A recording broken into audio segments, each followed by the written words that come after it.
परिचय। तनु अपने बगीचे के पौधों में रोज पानी देती है। वह जानती है कि यदि वह ऐसा नहीं करेगी तो पौधे सूख जाएंगे और अंततः मृत हो जाएंगे, लेकिन वह यह जानने के लिए उत्सुक है कि पानी पौधों के मूलों यानी जड़ों से पत्तियों तक कैसे पहुंचता है।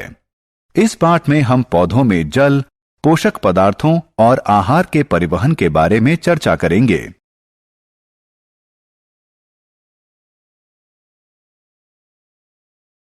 उद्देश्य।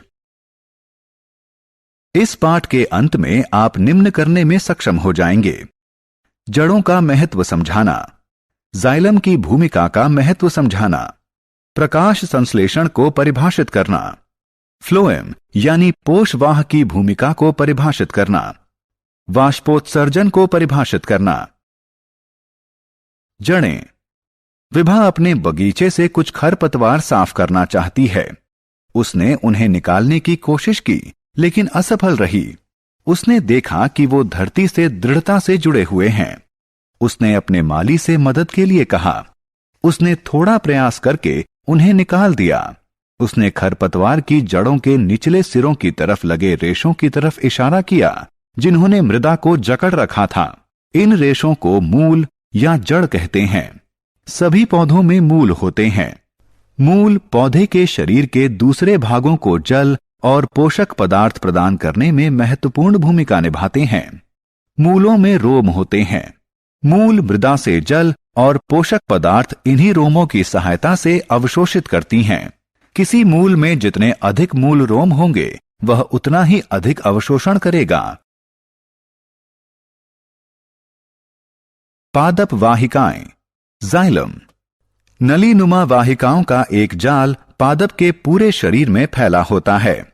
वाहिकाओं के इस तंत्र को जाइलम कहते हैं। ये वाहिकाएं विशेष कोशिकाओं से बने होते हैं।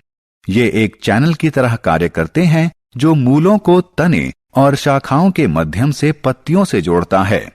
जाइलम वाहिकाओं के माध्यम से जल और मृदा से अवशोषित घुले हुए पोषक पदार्थों को पादप के पूरे शरीर में ले जाता है।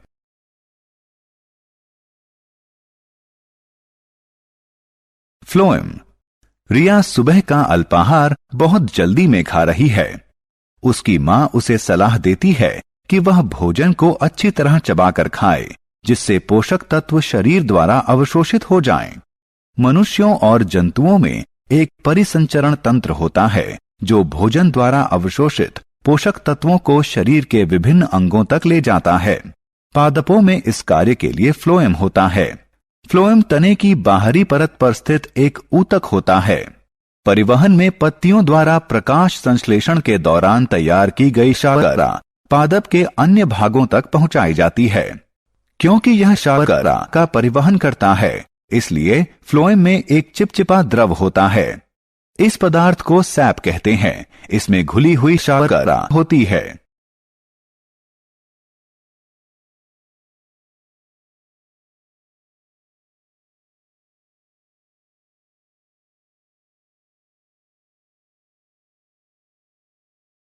प्रकाश संश्लेषण। जैसे मनुष्यों को जीवित रहने के लिए भोजन की जरूरत होती है, उसी तरह पादपों को भी जीवित रहने के लिए भोजन की जरूरत होती है। प्रकाश संश्लेषण वह प्रक्रम है जिससे पादप अपने भोजन का निर्माण करते हैं। प्रकाश संश्लेषण शब्द दो शब्दों प्रकाश यानी सूर्य का प्रकाश और संश्लेषण यानी तैयार करना से बना है। अतः प्रकाश संश्लेषण का अर्थ हुआ प्रकाश की सहायता से तैयार करना। इस प्रक्रम में पौधों की पत्तियां सूर्य के प्रकाश का प्रयोग कार्बन डाइऑक्साइड और जल से भोजन संश्लेषित करने के लिए करती हैं। प्रकाश संश्लेषण से शर्करा और ऑक्सीजन प्राप्त होती है। वाष्पोत्सर्जन। पत्तियों का एक महत्वपूर्ण प्रकार्य है पौधों को गर्मियों में शीतल रखना। यह वाष्पोत्सर्जन के माध्यम से संभव होता है। वाष्पोत्सर्जन वह प्रक्रम है जिसमें जल पौधों की पत्तियों और तनों से वाष्पीकृत होकर वायुमंडल में चला जाता है। पत्तियों के ऊपर बने छोटे छिद्र, जिन्हें रंध्र कहते हैं, वाष्पोत्सर्जन को संभव बनाते हैं। सारांश। आइए हमने जो कुछ सीखा है उसे संक्षेप में दोहराएं। मूल यानी जड़ें मृदा से पोषक पदार्थ और जल मूल रोमों की सहायता से अवशोषित करती हैं। जितने अधिक मूल रोम होंगे उतना अधिक अवशोषण होगा। जाइलम वाहिकाओं का तंत्र है जो जल और घुले हुए पोषक पदार्थों को पौधे के सभी भागों तक ले जाता है। प्रकाश संश्लेषण वह प्रक्रम है जिसके माध्यम से पौधे अपना भोजन बनाते हैं। पौधों की पत्तियां सूर्य के प्रकाश का प्रयोग कार्बन डाइऑक्साइड और जल से भोजन संश्लेषित करने के लिए करती हैं। प्रकाश संश्लेषण से शर्करा और ऑक्सीजन प्राप्त होती हैं। फ्लोएम प्रकाश संश्लेषण द्वारा तैयार शर्करा को पौधे के सभी भागों तक ले जाता है। फ्लोएम एक चिपचिपा द्रव होता है जिसे सैप कहते हैं और इसमें घुली हुई शर्करा होती है। वाष्पोत्सर्जन वह प्रक्रम है जिसमें जल पौधों की पत्तियों और तनों से वाष्पीकृत होकर वायुमंडल में चला जाता है।